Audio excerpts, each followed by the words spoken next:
Hello, everyone, and welcome to the webinar about the traps of myths and mental models that get in the way of doing evaluations in service of racial equity. I'm Kian Lee from Community Science. Let me first ask Dante to introduce himself and then David. Hello, everyone, and welcome. My name is Dante Cowens, and I'm a research assistant at Community Science. I'm going to be in the background today, working on any technical issues and logistics. So if you have any questions, feel free to just ask me. And thank you again for being here. And hi, I'm David Chavez. I'm Principal Associate and CEO of Community Science and a colleague of Kian Lee. Thanks, David. Thanks, Dante. So unfortunately, Wilan can't be with us today.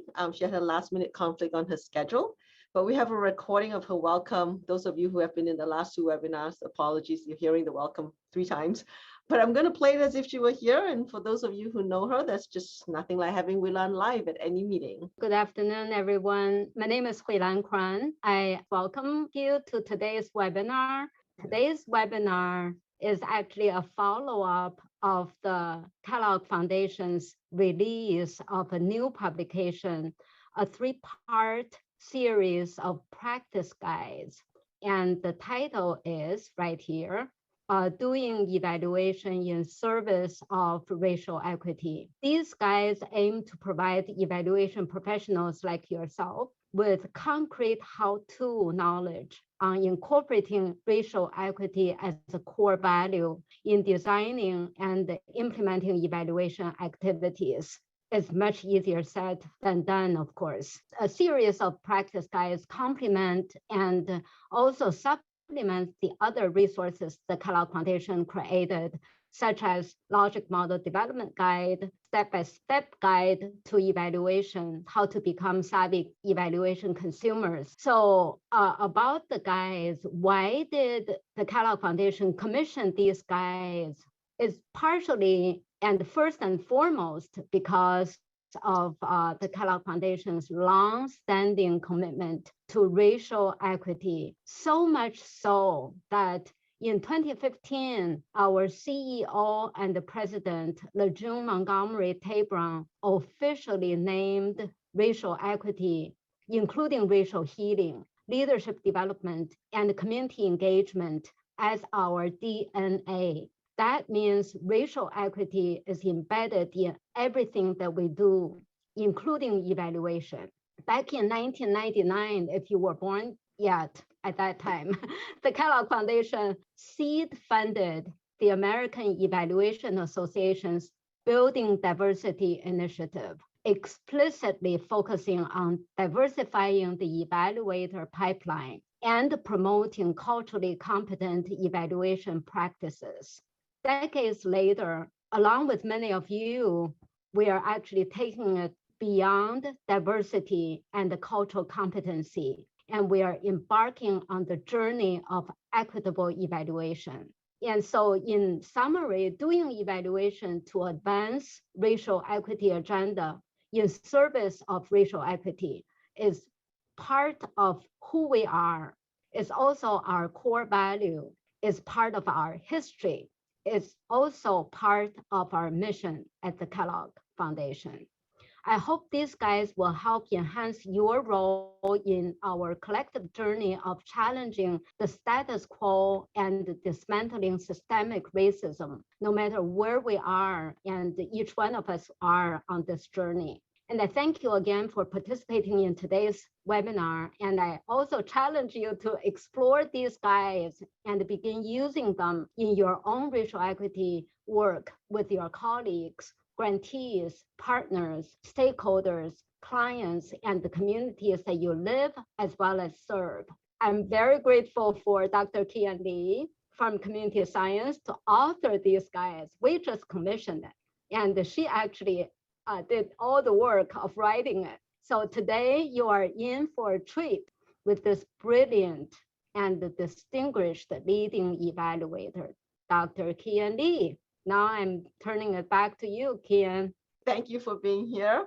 I also want to thank my colleagues at Community Science, as well as the individuals who read drafts of these guides and provided feedback and was really generous with their wisdom and their time. Again, I can't thank Wilan enough for her support and commitment to racial equity.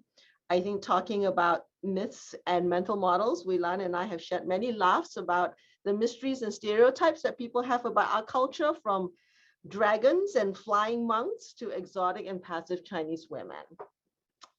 In today's webinar, we are going to focus on common myths and mental models that get in our way of doing evaluation in service of racial equity, and hopefully share some strategies and solutions for how we can shift these mental models. David will certainly share from his perspective, but I also encourage and invite you to put comments in the Q&A that are ideas about how you may have dealt with it and some of the solutions to overcome some of these myths. So, like the other two webinars, I just want to say a few words about my own personal experience with myths and mental models. I really try to think about this one and wanted to share something about dragons, but I decided against it. The logic model, is something that is part of our evaluation practice, and it's frequently perceived as something that's like difficult, painful, and really mysterious. And whenever we've done it, people just think of boxes, arrows, and they just get very nervous. And that's been my experience. That's been the experience of many of my colleagues who've been providing evaluation technical assistance. And I think, the thing is that the logic model is actually as much a planning tool as it is an evaluation tool, right? But the myth about it is that it's just an evaluation tool. And that's because evaluators use it, and we are the ones that call it logic models. Strategists use it in their work. They call it a strategic planning process. It's just as useful, right? And so then, we make it into something mysterious rather than saying, it's something that we all should do and can do easily. How do we think about the change process? How do we think it will unfold? Why do we think it'll unfold that way? What do we need to make the change process go the way we would like it to go? And what forces can shape and disrupt that change process? That's really what a logic model is.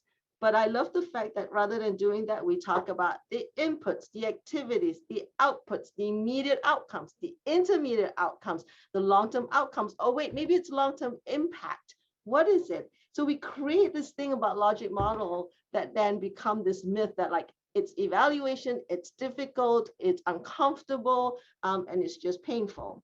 So I think that's really my experience with it. And I'm sure many of you are familiar with what I just described. So let's just lay a little bit of groundwork about myths and mental models and why myths and mental models. Myths are popular beliefs or traditions that are passed along unchallenged. And they reflect biases because they're passed along, they're not challenged, no one checks them. And then everybody starts to believe they're true. Myths are shaped by our mental models. So we have this myth, but why the myth is because of the way we think.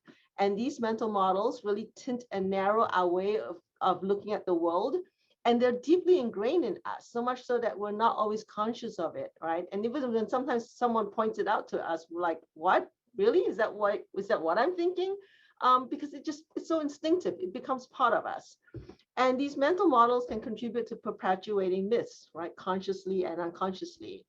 So our mental models about what is scientific rigor, what is objectivity, what are all things related to evaluation can contribute to perpetuating myths that get in our way of really doing evaluation in service of racial equity. And I hope that's what we can dig into a little bit more here. Let's start with myth one. I think we all know this one and we all struggle with this one. Rigorous science is objective and value-free. Evaluators who are committed to racial equity are no longer objective and value-free. You see a little bit of a chat on the side here. This is a conversation we hear all the time in our work, right? How can you be objective? You say you're committed to racial equity. This implies that you believe the initiative is important even before you evaluate it. Well, but then if evaluators are not committed to racial equity, will they actually have the discipline to understand the complexities of what racial inequity and racial equity look like and how to begin to break it down? So if we don't believe in it, we're not committed to it, do we have the will to actually struggle with it, with all the complexities and spend time on working it out and working it through? So let's think a little bit about what happens, right? this myth is really problematic because this pursuit of objectivity like creates distance from the experience. So we as evaluators like are really, distant from the experience. It encourages superiority in science and scientists because it's this objective thing. There are no values. It suggests that there's this thing there that's really technical, that if you're not superior, you won't get it because you bring your values to bear. It can lead to incorrect conclusions. It's broadly harmful, and it really promotes this idea that there's an absolute truth to be uncovered by a non-existent, perfectly rigorous science. So what do we want instead?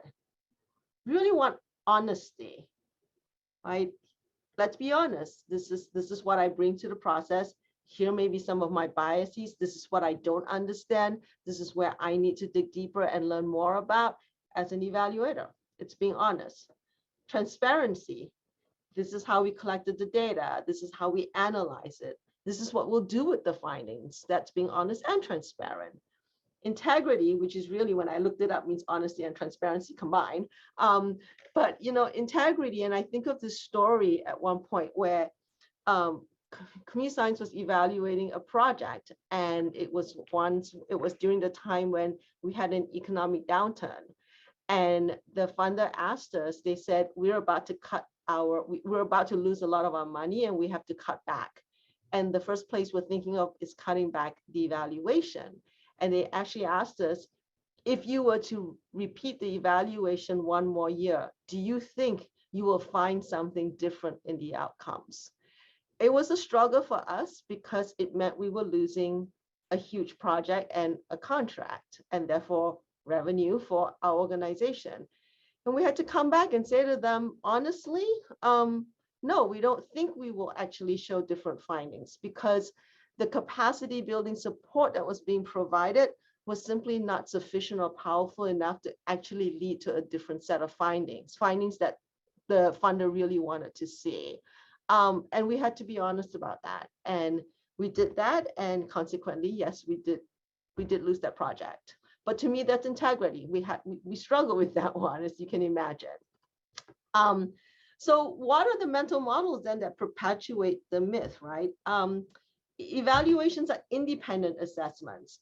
Evaluators have higher education degrees and they all do statistics. Therefore, I've often heard this comment from people like, well, I don't do statistics, so I can't do evaluation. I don't know evaluation. And then evaluators cannot and should not express empathy or build relationships or share their beliefs, values, and perceptions, because that means we're getting too close to the experience. So with this I want to turn to David and ask David, you've got lots of experience with this. What do you think it would take to disrupt the mental models that perpetuate this idea that rigorous science is objective and bias-free? Great. Thank you, Ken, and thank you for the opportunity to be here. I think this is a real important issue, and I think that what it takes is it starts with us, and it's our own self-reflection on how we present ourselves and changing our mental models and working on identity. I'm often posed with this question. I know you've listened for years to me talking about, the idea of what does rigorous really mean? Is it, when people look in the dictionary, as you and I do, then you find that rigor has two definitions. One is rigid, and the other is, actually the first one is usually principled. We tend to stick with the rigid. That's what we adhere to. And the way that we practice in the first place is to understand it as a set of scientific principles and not the method. The method doesn't make it scientific. It's an adherence to those principles. Often those principles, for brevity's sake, can be clearly looked around the 12 threats to validity. They don't have to be done in experimental models. They don't have to be done that. It's just making sure you know what you really know, which relates to the integrity, eliminating rival hypotheses, making sure that you have all voices, that it's not a result of how you measure and who you included, that you get these results, to make sure that your results have the integrity that should be there. So I really applaud the American Evaluation Association because they dropped objective as one of the criteria and replaced it with integrity as part of its science, its principles to guide evaluators. But often you don't hear that. And it's interesting to look at why we don't hear that. And what is our self-interest as evaluators in perpetuating this myth? okay? Because we do have one. And often the number one is that if you have David Bacon, a psychologist many, many years ago, talked about the mystery mastery effect, that if we can maintain a mystery over our methods, then we can maintain a mastery over people that we work with. And it's still true today in that if we can talk about objective, it gives us this magical power which we don't have. I saw someone mention, I'm objective but committed. We're not objective, and it's okay. Who took the course? I often ask, where'd you take a course on being objective? It wasn't you. It's how you approach things. No one took a course on it. Okay, it wasn't like that. It was really a commitment to the integrity and the things that can left out. And the reason why we perpetuate is for both proprietary business reasons, but also for power reasons that give us a one-up. And we have to come to grips with that.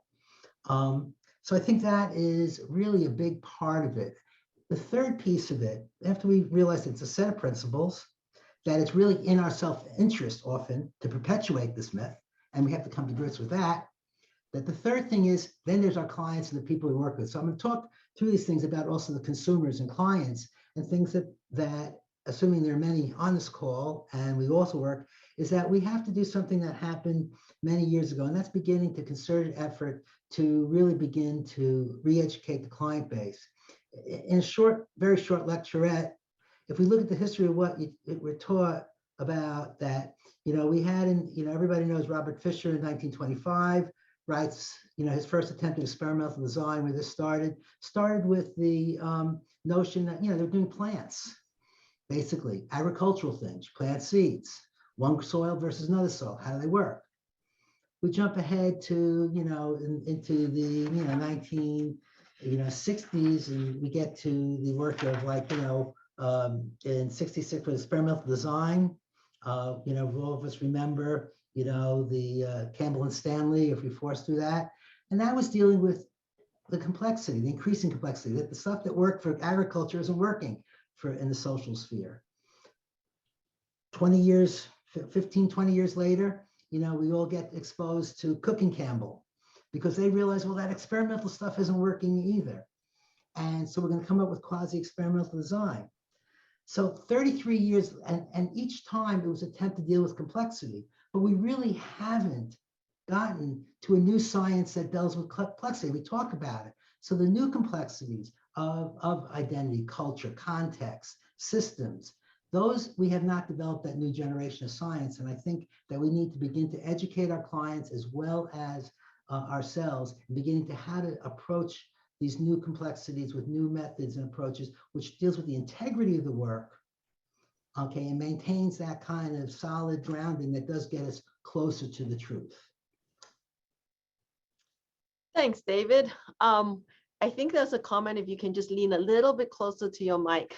So you can hear you clearer. It's a classic problem with me. Yes, this is the perpetual problem we have with you on mics.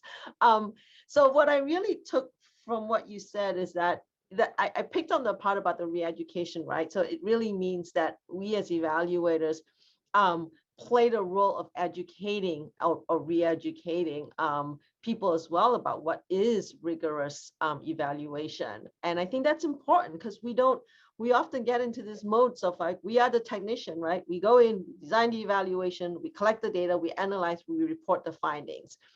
But if we're really doing evaluations in service of racial equity, it's more than that. We were change agents.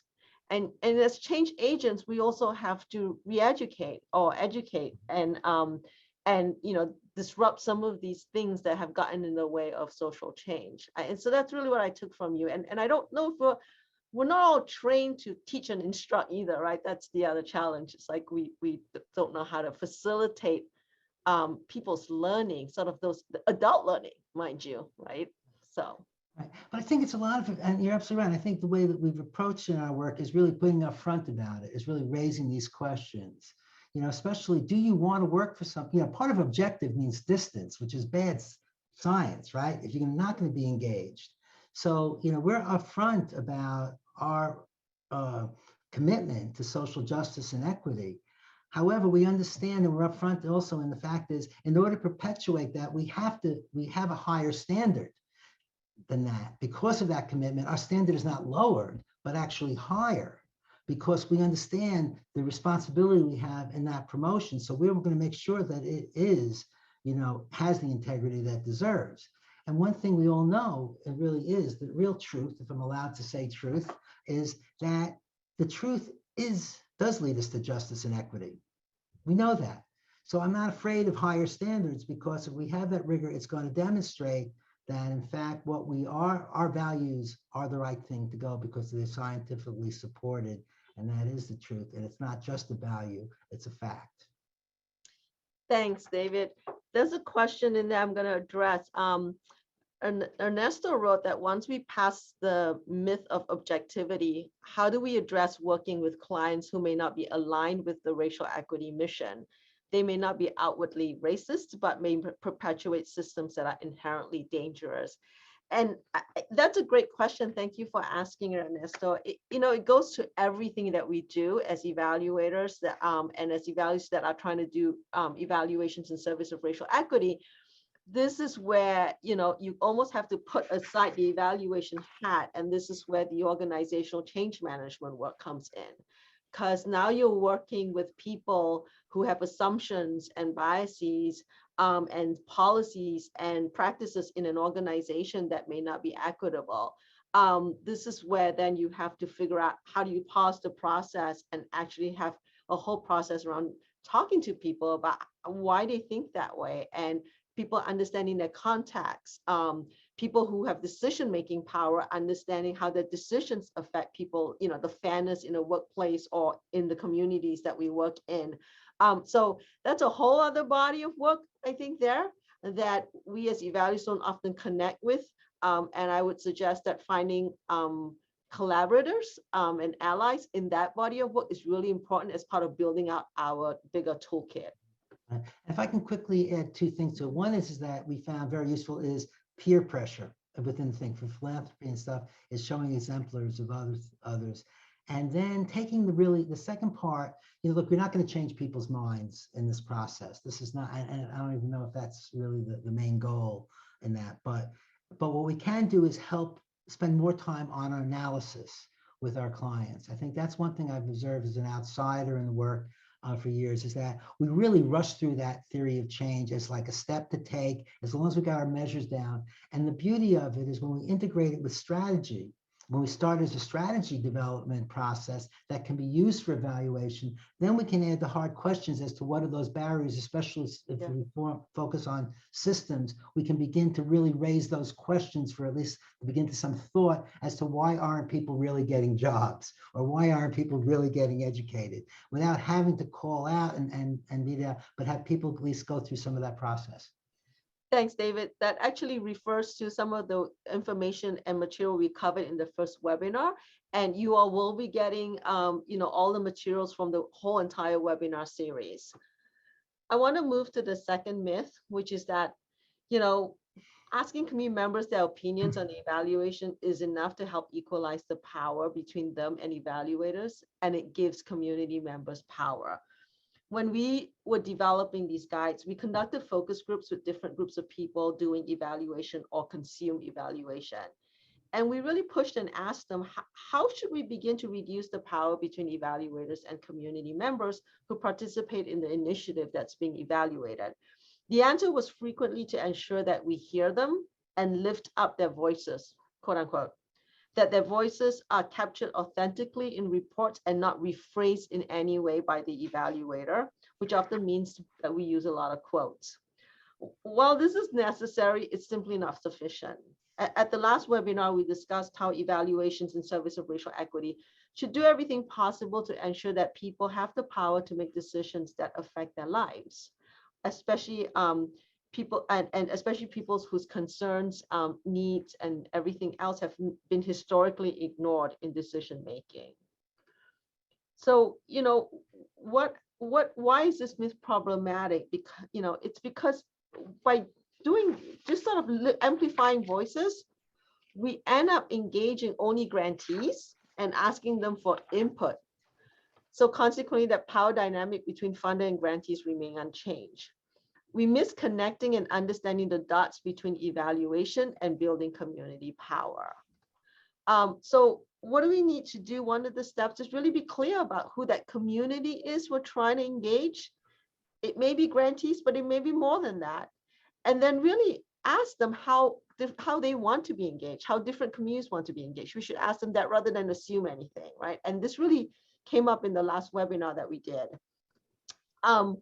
Mental models that actually keep perpetuating this myth about like just amplifying voices enough and not really digging deeper into community engagement and evaluation is because we hear this often. If community members get too close to the evaluators, it creates an evaluation that's not rigorous, right? Because God forbid we actually develop relationships through the process. Community members should not be burdened. How often I'm sure some of us have struggled with this where the funders saying, no, collect all the data. We want to know what they think, but no, don't burden them.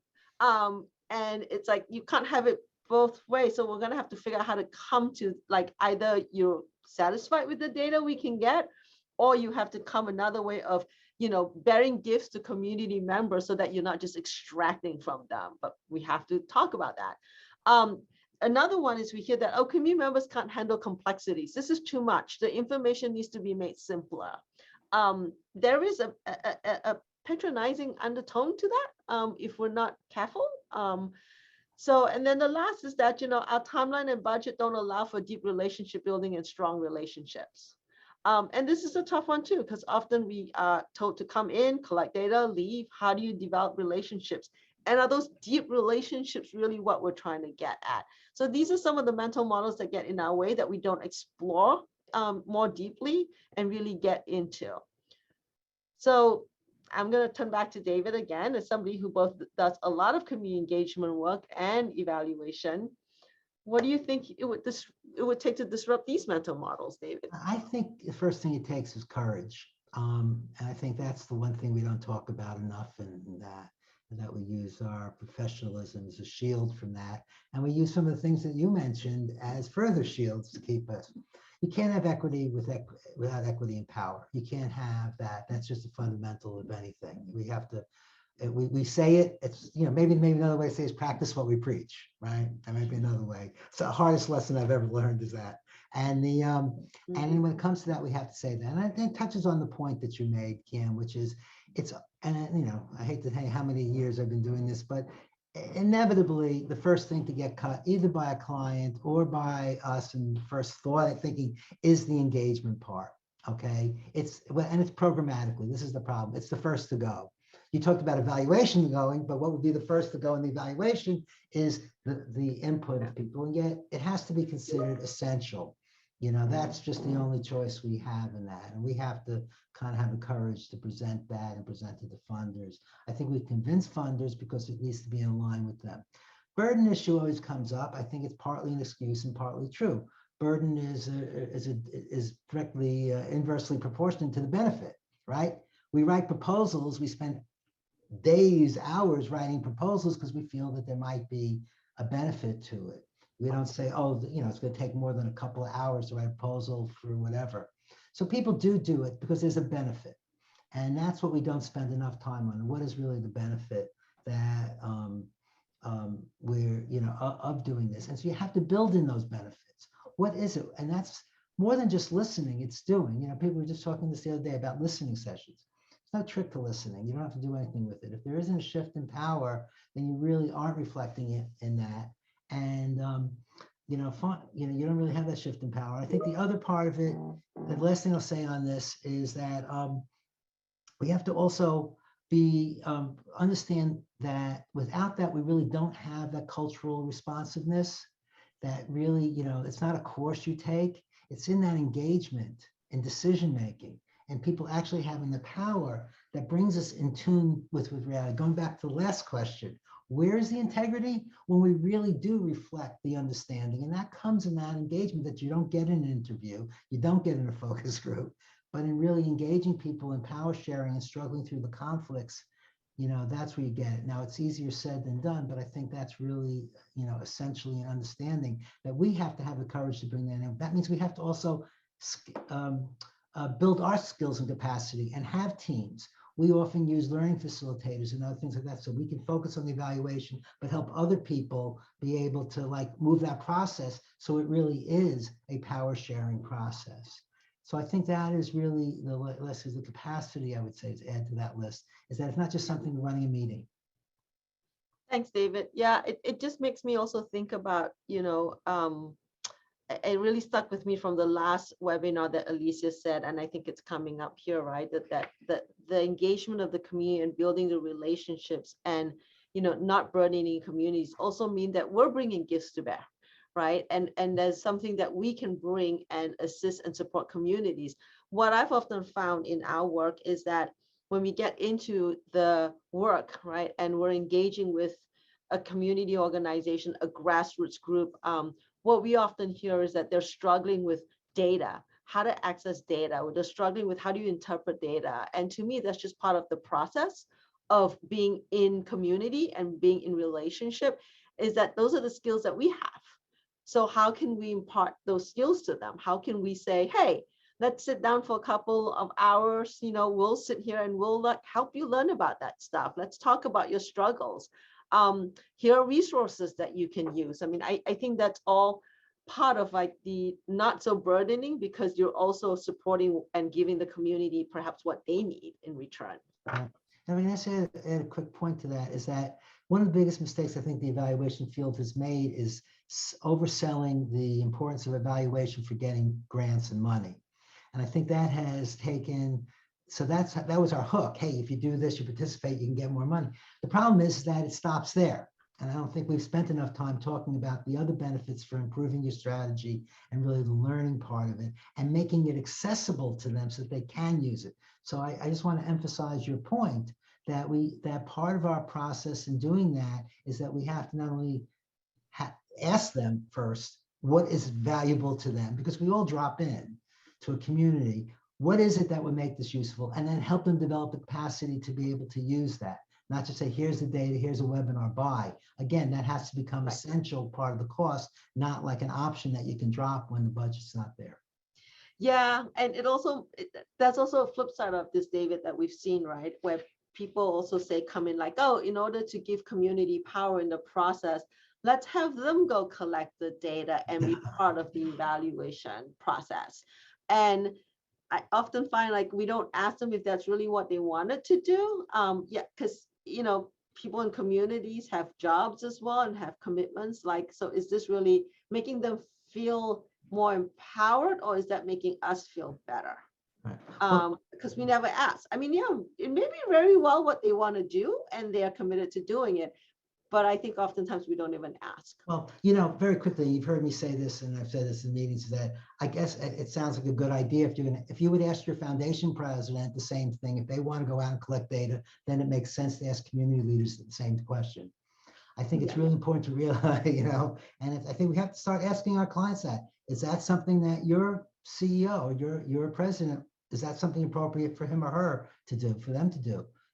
Why are you asking community leaders to do that? Is that really even what they want to do? Is that really the power shifting? That's just placation. That's just getting people to do it. That's a false sense of power. I find that unacceptable. If people want, if you're going to pay them, that's as an economic tool and as a skill building tool, yeah, that's cool. But when it comes to really respecting leadership, like I said, if you're not going to ask the president of your foundation or your nonprofit of your organization or the president of the United States, then why are you asking a community leader to work for you? Yeah. There's a comment in the question, there's a comment and question in the box, and actually it brings us from the last one. So I want to provide some continuity here, and it's relevant here. Catherine Sands wrote, we talked in the last session about funders not designating enough funding for the time it takes to be present with communities to do this work. What do you suggest when this is squeezed? How can we support funders who consider resident engagement as essential and the time it takes to do it? And when we're in it, how do we make sure residents can be compensated enough when the budgets are tight? Yeah. Any thoughts on that one, David? Yeah, I know that's a hard one, because I was in the audience asking the same question. Well, I just want to say, what Alicia said was like, in terms of compensation, ask people what they want to be compensated, how they want to be compensated. Let's not assume that $20 gift card or that $100 gift card is what they want. Right, and that was going to be, I think that opens up the really important part, which is this work is done up front. I think that's how we begin to shift it. it's not shouldn't be post proposal, or if it's not post logic model, or it's not our methods. When you get the methods, it's really, if not in the proposal stage or in the planning stage, it's at the beginning of the actual planning stage, where you have that discussion and you ask that. If you create that relationship, that partnership, we're in it together, which takes time, then I think that's important. But I think the way that we convince combined funders is talking about the cost. What happens if we don't do it? Okay. I think we have individually and collectively a lot of experience of how later on we're writing about our wish list. And so what I found more and more is, how do you operate? My organizer training says, what is in the self-interest of our clients? That we begin to show that you either pay now or pay later. And I think that's something we have to do individually and collectively. I think, to my surprise, we've actually had some funders who, when we bring this up, actually said, by all means, increase your budget to accommodate this. So we've seen some of that happening lately, and so I'm optimistic about that. And I think it's raising the questions about this for them. I don't know if they're hearing it enough in the evaluation community about this issue of practicing what you preach. It starts at the beginning. Yeah, and this is where I think it's not just evaluators having to make this change. You just brought up what I've been thinking, which is, it's an ecosystem. We're part of an ecosystem, and the whole ecosystem has to change to support these kinds of practices, which is a little bit of a bigger discussion than we can do today. Let me move to the last myth. We should hire evaluators of the same race as people of color, same race as the people of color most affected by the intervention. So if this is not possible and we can't hire evaluators of the same race as the people of color affected, then it's better to hire any evaluator of color than a white evaluator, because they understand what it's like to be excluded and oppressed. Also, evaluators of color are naturally anti-racist. This is a controversial one. I think we hear this. And what happens if we, if we keep going with this myth, what happens? Well, I think we lose sight of important issues. Evaluators' understanding of systems, appreciation for mixed methods, lived experiences, practice of humility, and commitment to being change agents are all equally important. And if we just focus on the person's race, we lose out in thinking about all these other things that we need to be successful and to create an evaluation that is supportive and engaging and move towards racial equity. We have to remember that no race is monolithic. So, just because someone's race doesn't make them an expert in someone else's racial experience, even from the same race. And people are made of more than one demographic attribute or one social identity. So what should we do instead? Well, I think we have to remember that, yes, it's important, but let's focus on the ecosystem of which we're a part, of which evaluators are a part, and how that needs to change, right? And have more cross-cultural and cross-sector relationships to encourage diverse teams for checks and balances. But I want to add here that the economics of the consulting industry does not encourage this. Let's take the opportunity to have uncomfortable conversations about the assumptions people have about why someone from a particular race and shares the same racial identity as another person actually would know everything about the other person's experience. So mental models that help perpetuate this myth: white evaluators represent the oppressor. We've heard this over and over again. We are connected to people through a single identity, and that we will naturally understand another person's experience if we share that same identity experience. So David, what do you think will disrupt this? I thank you, Ken. I know I volunteered for this question. I think somebody who presents white for a long time. I'm glad I'm in the latter part of my career for this one, but I think that it's I think it's a really important question that we have to start exploring in greater detail, not only as a field, but as a society. Somebody who presents why I understand that situation. But if we're going to truly embrace and appreciate intersectionality, as we say we do, then no one person really represents every aspect of the groups that are most affected by our work. And so therefore, we really have to take more of a team and a multicultural or represent that intersectionality in our evaluation team. And it goes back to the earlier question of being able to incorporate that into the power sharing process, because that is part of it. You're going to learn. So I've never really worked as a community organizer, which is where I started. I never worked in a white community until I became a professor. And the issue was, so I think this is understanding whoever you are of your lack of knowledge, of not assuming anything. It's the basics that everybody teaches, in their cross-cultural co-responsive. And I think that's something we have to carry over. That means we have to rely on the input of the people who are most affected and their input. We have to have teams that represent that intersectionality and those various aspects. We have to have honest conversations about this. We have to put race on the table. We're an organization with over 80% of our staff people of color. You have to make a commitment to that. And I want to take a step away and say, I'm not addressing the economic issues that you mentioned earlier. I want to say that adds a level of complexity to it. This is, there are restitutional aspects of this that I do feel are important to address as well.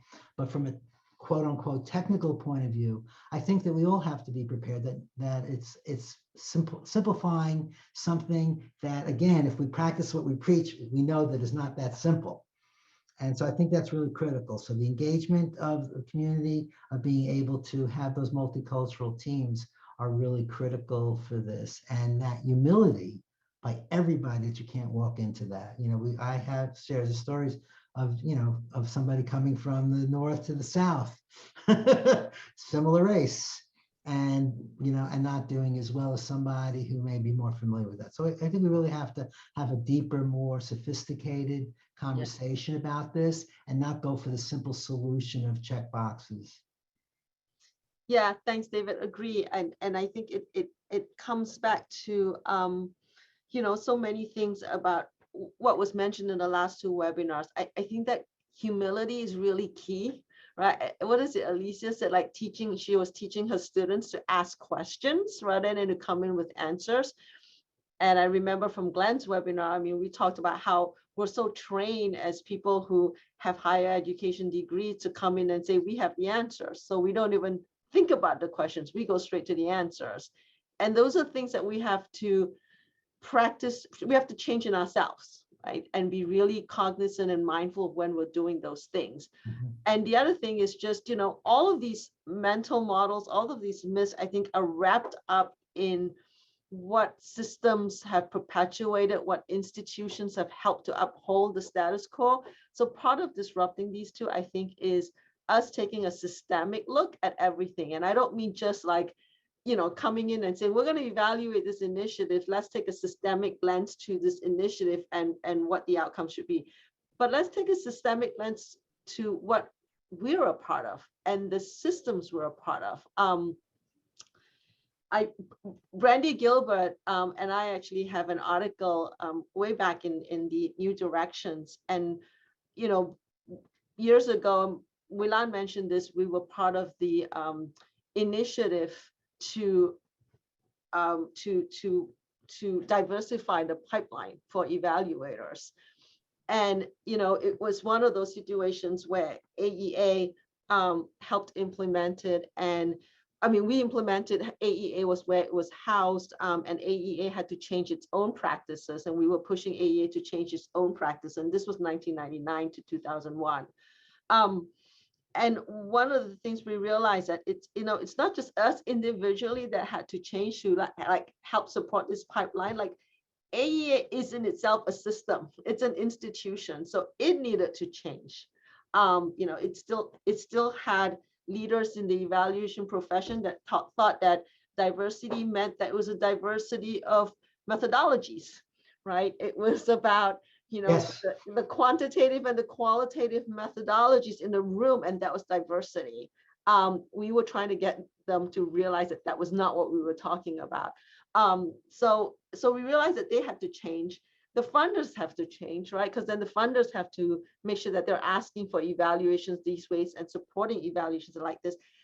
I think consumers of evaluation, and I'm not just talking about funders, like people who are actually touched by and affected by the evaluation findings, they got to be part of this, right? And so often we have seen reports from,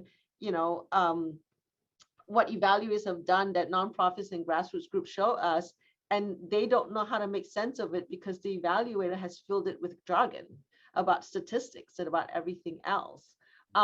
So, and that evaluator was the same race as the people in the community. So what does that say, right? We really have to think beyond this and go deeper and look at our skills and our education and how we approach a problem and how we're part of the problem and the solution. And that gets, I have to always have the next thing to say. So, but I think you really raise a really great point. One of them is the importance of focus on the so-called pipeline, which is what we were doing with AEA and developing, the JEDI initiatives and looking at that and the skills that are needed to do that. And that's one part, because part of it is that there's still a great need for more representation of the diversity of our society in the evaluation field. And it gives me an opportunity to say that I apologize for my earlier comments missing how centrally important how essentially important lived experiences in this work. And I want to emphasize that we consider our own practice a skill and knowledge base, equal or greater than, whether you do, hierarchical linear regression or anything like that. But for superior, so it has to be a value. I think part of it is that whatever your background is, you have to know how to incorporate it from yourself and how to incorporate it from others, especially those who are most affected. So I'm not saying it doesn't matter, I'm clear, it does, but there are a lot of ways, and none of us should feel comfortable about how much we're doing it. That's a great point. I like what you said about not feeling comfortable, because actually it's connected to several questions that are in here. There are several questions in the Q&A tab right now that allude to, like, how do we deal with these different cultural lenses? How do we deal with intergroup differences in points of view? How do we overcome when there's bias in our organization? Like, what do you do with all of this? And what I want to say is that there really isn't a tool or a framework or a method for doing this. This is, I think, really, it's a journey, and it's a journey that we each have to be committed to being part of and to taking on. It's when we were writing the guides and trying to come up with resources, the resources we found was like, yeah, the books that people have to read, it's histories that people have to know about. And it's just constantly practicing that way of thinking and practicing the skill to not make an assumption and draw a conclusion quickly. Like, it's easier said than done, because it's not something you can flip the switch and do overnight. Not because you're a bad person or anything, it's just the way society have just conditioned us. And so it's about learning that skill and developing that mindfulness to just stop and go, what am I assuming here? What did I just think? And just sort of disrupt that normal way of thinking that we've become so comfortable with. Right. Absolutely. And I think that, as you've heard say, that I think we lose sight that in the social justice and equity work, that the journey is the destination. That is really what we're about. It's in that process. And again, it goes back to the last question.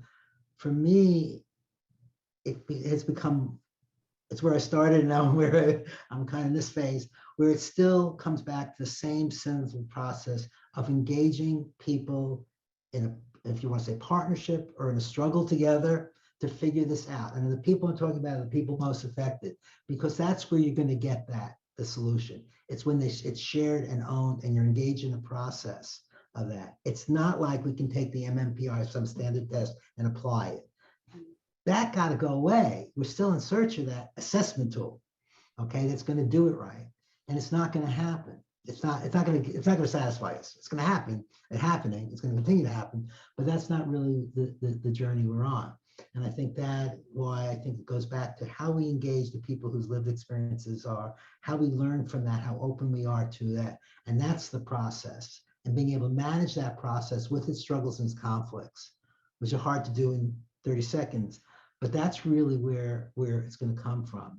If you're not having that struggle, if you're not having a conflict of working together on a problem, not opposing, then you're not doing your job. Thanks. There's a resource mentioned on the chat that I just want to share with everybody. It's the Center for Culturally Responsive Evaluation. They do have resources on their website, and you can look that up. I think some people know it as CREA, C-R-E-A, and it's housed at the university. I think it's the University of Illinois. I think that's which one it is. But it's the Center for Culturally Responsive Evaluation. Thanks, David. I want to just take us to this question that comes up about so how do you begin to determine if there are myths and mental models operating? And here are just some questions that you can start to explore. It's not a tool, it's not an assessment, it's nothing formal like that. It's just some questions that hopefully will get you thinking. What do decision makers in your organization consider good signs versus bad signs?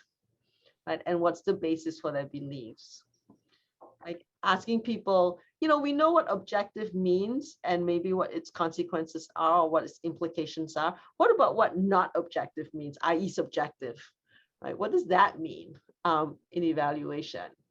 What does integrity mean in an evaluation? I think it's always a good question to explore.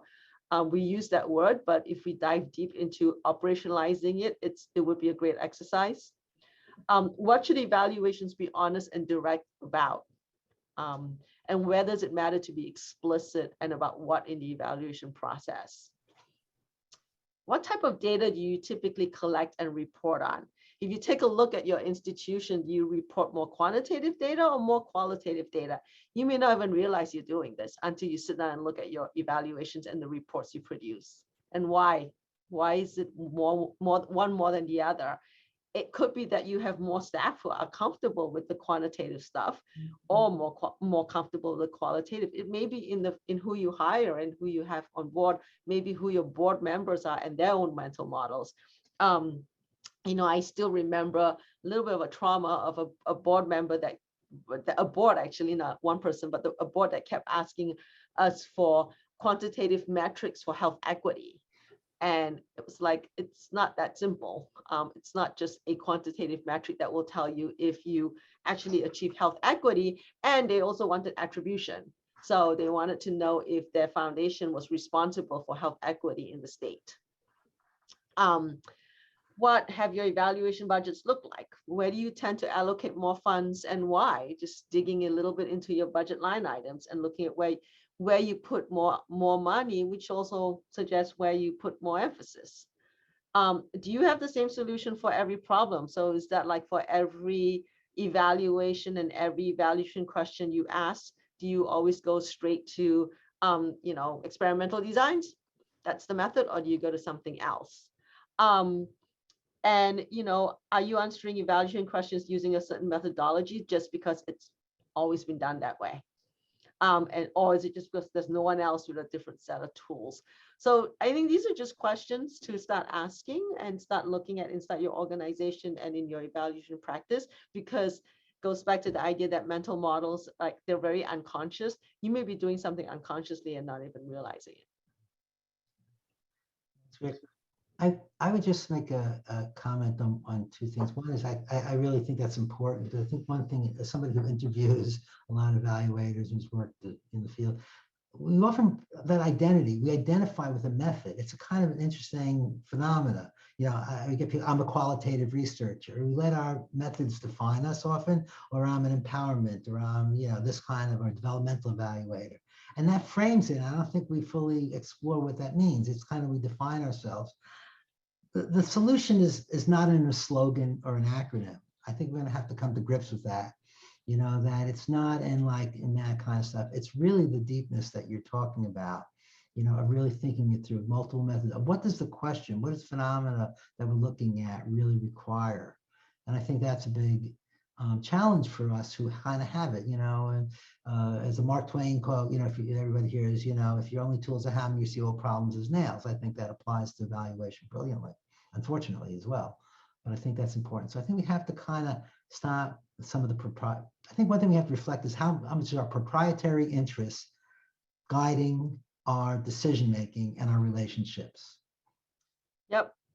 And then and actually that is part of what we explore in the guide around systems and biases, like diagnosing systems and implicit biases, where we talk about some of those biases about what we're trying to what our self-interest is and what we're trying to promote might actually be driving some of our decisions. So for those of you who are interested, it's in these questions are actually in that second guide. I just wanted to go, let me just go back to this slide to say that like there's a couple of questions. Yes, you can actually, here's the link to where all the guides are and additional resources. And everybody who registered for all 3 webinars will actually get an email with links to the guides, the additional resources, the slide decks, and even the videos of these webinars. So we hope we can get that out all by next week as we package it together so that you're getting everything at once and not 3 separate emails. And then that was accessing it. Also in these guides, there are some exercises, there are some questions to explore in order to be able to start shifting your practice towards more racial equity. So that was a question too. So it's not, again, these guides are not meant to be the end all be all. As Wilan said, this was really the starting point of trying to get really into the how to, as opposed to just talking about doing it, right? We all want this. I know that we're all committed to equity. We want it, but it's the how do you do it and where do you get started? Because sometimes it can feel so overwhelming. That's pretty much it. I want to see, there are a few more questions I don't think we will have a chance to dive into today. And yes, I did say that those who are registered for all 3 webinars will receive all this information. Great. There are a lot of questions that came up during these 3 series. And so we're going to try and get to all the Q&As and put something out. So I just want to let everybody know that, because we just couldn't get into everything in an hour, right? So I just want to say, thank you so much for your time. This concludes our webinar series about the guides for doing evaluations in service of racial equity.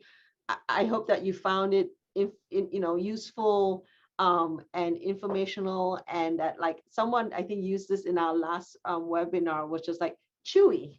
I think it might have been Shauna from YUSA used that term, that there was a lot to chew on. And so hopefully this is the beginning of more dialogue, more discussions, and digging into some of the more challenging conversations that we often can't have, and that we'll find additional venues to do that. So thank you, Dante, for all your help today. And thank you, David, for being with us.